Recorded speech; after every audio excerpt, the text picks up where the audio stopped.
Bienvenidos a un nuevo vídeo de Mundo PC.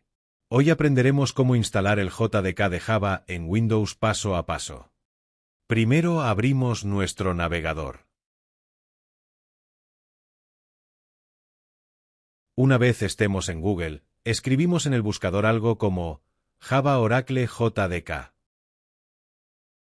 Una vez hagamos clic en Buscar, entramos en la página oficial de Oracle. Una vez dentro, seleccionamos, en este caso, la versión 21, ya que es la más estable hasta la fecha.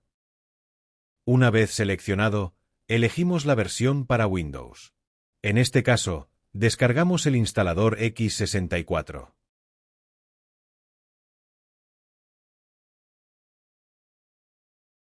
Una vez termine la descarga, abrimos el archivo y comenzamos con la instalación.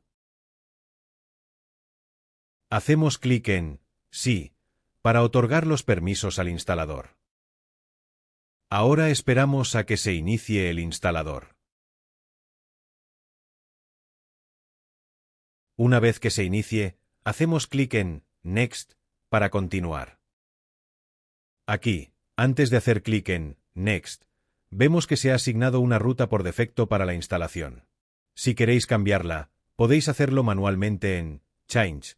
En este caso, no la voy a modificar.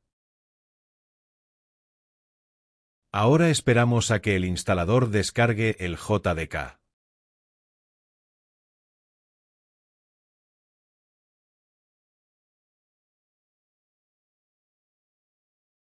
Una vez finalice, ya deberíamos tener el JDK instalado en nuestro equipo.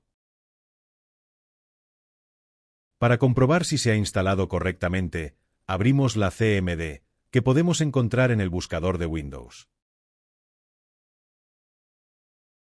Una vez abierta la CMD, o símbolo del sistema, escribimos Java espacio-versión. Presionamos Intro para ejecutar el comando. Si os aparece algo similar a esto, significa que se ha instalado correctamente. Y con esto hemos terminado todo el proceso. Nos vemos en el próximo vídeo.